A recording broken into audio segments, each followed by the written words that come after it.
this needs a lot more low end. We wanted to fit something to modify it, so we decided to go the Supercharger route. We did consider doing a turbo. Yep. I mean, but the trouble is this particular installation, there's not a lot of room for it. And the installations that do use the turbos do suffer with heat problems and heat soak.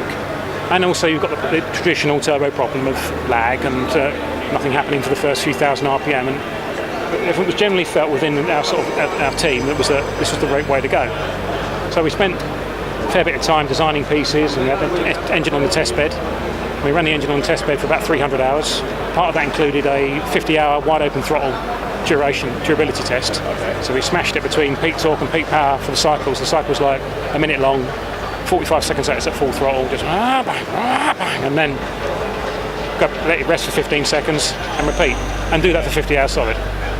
Right, so knowing that the engine is then safe, we've got the cylinder pressures tailored and tweaked per cylinder, so it's all the calibration is set to give you a matched, balanced engine that will last, because the rods are the weak point in this old girl.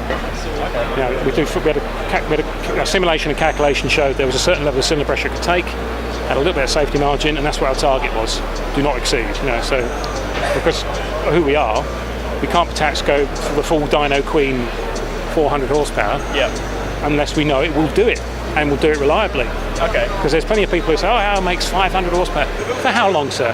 Yeah. I've got. You know, I was at a track day the other day, and and the other thing, the key aspect, we want it to be usable day to day, and to look the part. So we went through the whole thing of keeping it look like an OEM, modifying the bare minimum. So you're not changing much of the car. There's a few little plastic panels need trimming, but it is a day's work to fit. You even don't have to discharge the air conditioning. You can slip it underneath, you know, because that's a couple of £100 to people. So it really is then a DIY. You could do it in it yourself. We've sold about 60 kits. Been selling it since probably sort of June last year, so not a huge amount now, but it's across the world. And we've ended up 50% of those, I think, go to DIYers. And we provide a calibration for it as well. So depending on what level of exhaust you've got different calibration, what back pressure will change that. So the whole thing is meant to be done to, you know, with an experienced spanner man can do it probably quicker than a day, but a novice or a weekend sort of affair, you know. So okay, so what if you were to run the highest amount of brake horsepower, what's the top? If you were with the stock bottom end, right, I would say is the rod. And like I say, we selected this 280 horsepower level with this back pressure and this everything else, and to not exceed that.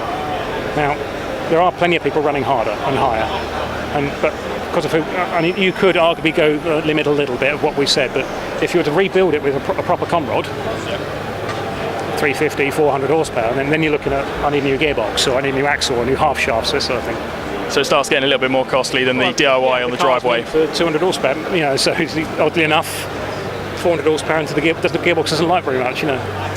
Okay, awesome. No, definitely, thank you for your time, and we'll definitely be in touch probably later on in the year in regards to. Awesome, thank you very much. And that is Cosworth.